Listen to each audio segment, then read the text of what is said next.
Pisces. What if the very experiences that were meant to break you have quietly been assembling the strongest version of you that has ever existed?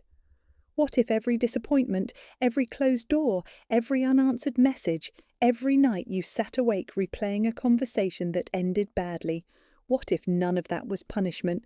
What if it was preparation? Think about it for a moment. Think about the person you were 5 years ago, the one who apologized for taking up space, the one who explained himself over and over to people who had already decided not to listen. That person was not weak. That person was carrying something heavy without knowing there was another way to carry it. And somewhere along the line, you may not even be able to point to the exact day, something inside you shifted. It didn't announce itself. There was no thunder. There was just a quiet moment where you realized you no longer felt the need to explain. Today, we're going to explore why many believe Pisces so often transforms under pressure, why the people who once overlooked you may find themselves paying attention now, and why the softest person in the room is so frequently the one who turns out to be impossible to move. Stay with me, because there's a moment coming near the end of this that I think you're going to recognize, and I don't want you to miss it. Let's begin where all of this really starts, not with the transformation, with the weight. Pisces is traditionally associated with water, with depth, with feeling, with the ability to sense what other people are experiencing before they say a word out loud. Astrologers have described this sign for centuries as one that absorbs, not just observes, absorbs. And whether or not you take astrology literally, most people born under this sign will tell you the description lands uncomfortably close to home. You've probably walked into a room and known immediately that something was wrong. Nobody told you. Nobody had to. You felt the change in the air the way some people feel a drop in pressure before a storm. And for most of your life, you may have assumed everyone experienced the world that way. They don't. Some interpret this sensitivity as a gift, and there's real truth to that. But early in life, it rarely feels like one. It feels like being tuned to a frequency nobody else can hear, and then being told you're imagining things. It feels like knowing a friend was lying and saying nothing because you couldn't prove it and didn't want to cause trouble. Here's what psychology has learned about people wired this way.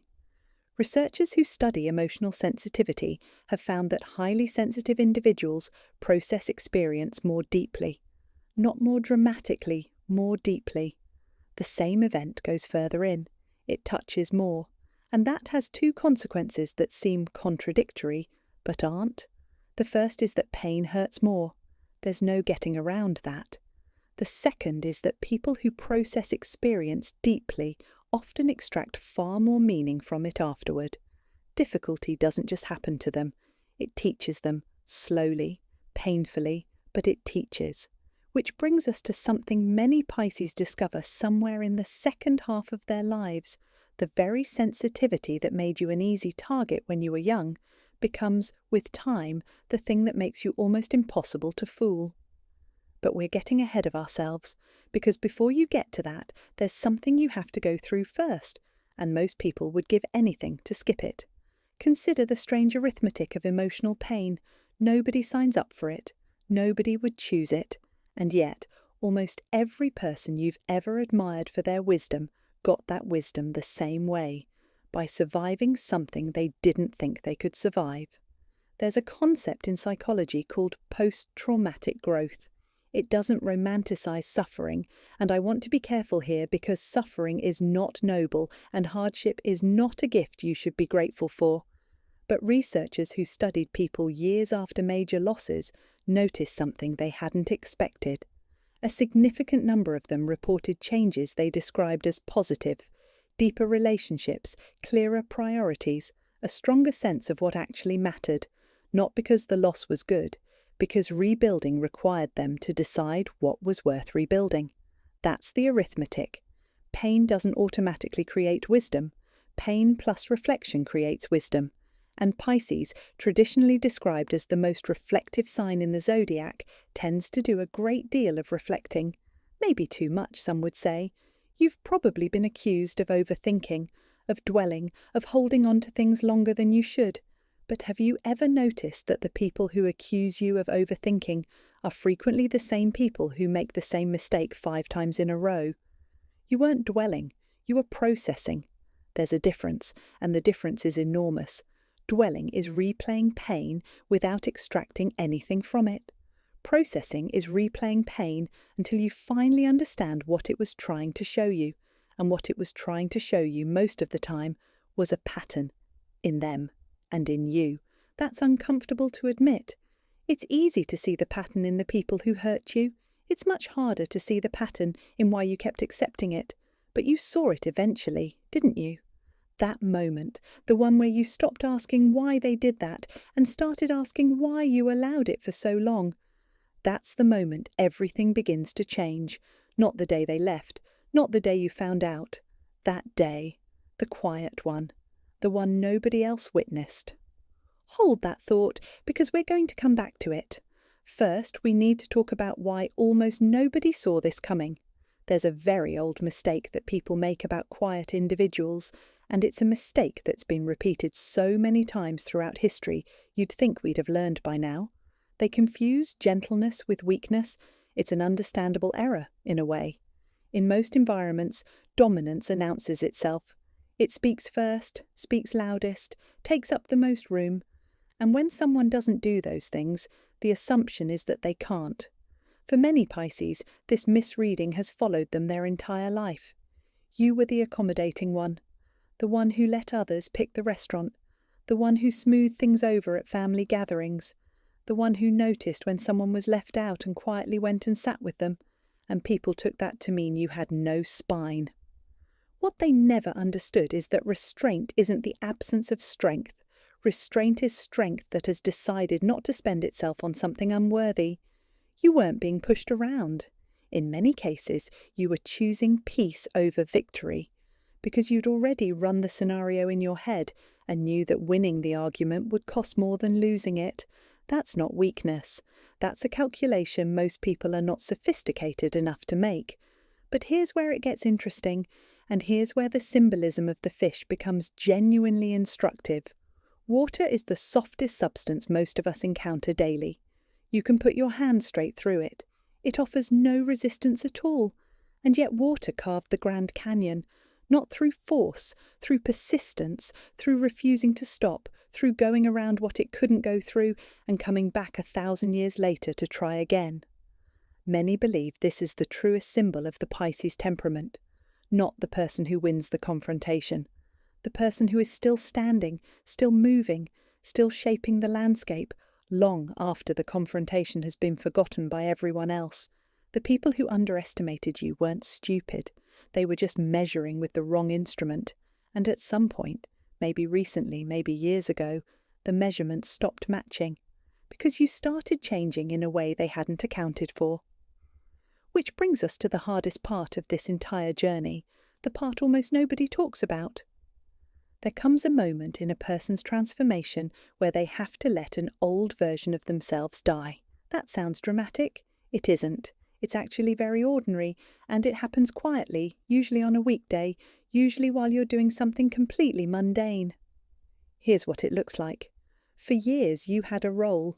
Maybe you were the reliable one, the one everybody called at 2 a.m, the peacemaker, the fixer, the person who always said yes because saying no felt like a betrayal of who you were supposed to be.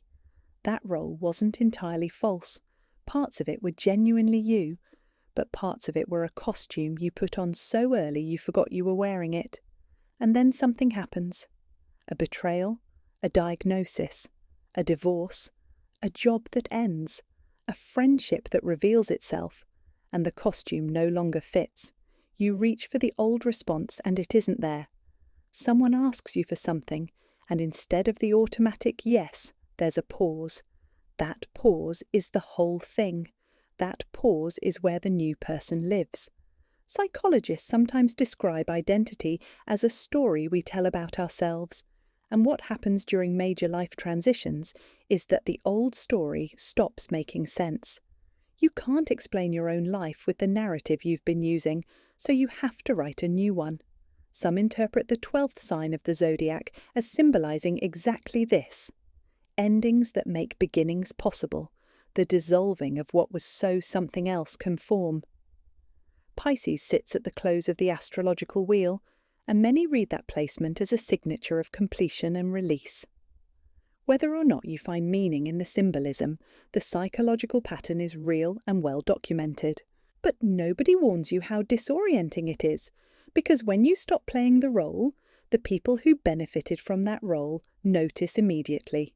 And they don't always celebrate. Let's talk about that, because this is where a lot of people get stuck and mistake progress for failure. You started saying no, small things at first. You didn't go to the thing you didn't want to go to. You didn't lend the money this time. You let a text sit for a day instead of answering it in 90 seconds. And the reaction surprised you. Suddenly, you were being called selfish, distant, changed. Somebody said you weren't the same person anymore, and they didn't mean it as a compliment. Here's what was actually happening, and I want you to hear this clearly. You had been providing something to people for free. Your energy, your availability, your endless flexibility. And when the supply reduced, they experienced it as a loss. Because it was a loss. For them. That doesn't make them villains. Most of them aren't. Human beings adapt to whatever they're given, and then experience the removal of it as unfairness. It's not calculated. It's just how we're built. But their discomfort is not evidence that you did something wrong. Have you ever noticed that the people most upset by your boundaries are almost always the people who most benefited from you not having any? That's not a coincidence. That's a diagnostic.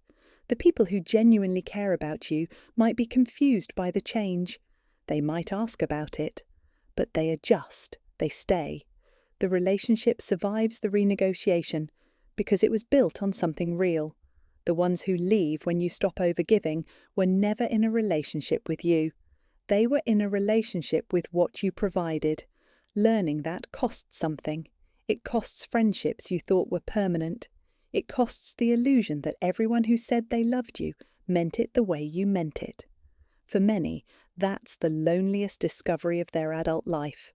And yet, and this is the part that takes time to understand, the loneliness is temporary and the clarity is permanent, which leads us into something that surprises almost everyone who goes through it, the strange, unexpected power of saying nothing at all. There was a version of you that explained everything. You defended your choices. You justified your feelings. When someone misrepresented you, you rushed to correct the record, sometimes for hours, sometimes for years. You believed, genuinely believed, that if you could just find the right words, they would finally understand. And then, one day, you stopped. Not out of bitterness, not out of some dramatic vow of silence. You just noticed quietly that you'd been explaining yourself to someone who had never once been listening for the purpose of understanding. They were listening for material. That realization changes something structural inside a person. Silence, when it comes from exhaustion, is heavy. But silence that comes from clarity is something else entirely. It's the difference between running out of things to say and deciding that nothing more needs to be said. Many believe this shift is one of the clearest markers of Pisces maturity, the movement from needing to be understood to being at peace with being misunderstood. Think about what that actually requires. It requires you to be secure enough in your own account of your life that another person's version no longer threatens it. It requires you to sit with someone thinking badly of you and not feel compelled to fix it. That's not passivity. That's one of the most difficult psychological achievements available to a human being. And here's the strange thing people notice about those who reach it. They become harder to read. Not cold, harder to read, because they've stopped broadcasting every reaction, stopped seeking approval in real time, stopped giving away information that used to be used against them. Could this be why people who once dismissed you seem to be watching you more carefully now? There's an old observation that a person who no longer needs your approval is a person you can no longer manage. And whether or not anyone in your life is consciously trying to manage you, The dynamic is the same. You became difficult to move. Now let's talk about how that actually happens, because it's more specific than most people realize. Manipulation, in any form, requires access. It requires access to your guilt, access to your fear of being seen as unkind, access to your need for closure, your need to be liked, your terror of being the one who caused the conflict. Every one of those is a door. And for most of your life, those doors were standing wide open. Not because you were foolish, but because you were raised to believe that keeping them open was what good people do. What changes as you grow is not that you become suspicious of everyone. That would be its own kind of prison, and honestly, it would be a betrayal of what makes you who you are. What changes is that you learn to recognize the shape of certain approaches. You start noticing when urgency is being manufactured, when someone needs an answer right now and there's no actual reason it can't wait until tomorrow. You start noticing when a conversation keeps circling back to your guilt, no matter where it starts. You start noticing the pattern where an apology arrives only when something is needed, and how the apology never quite names what was actually done.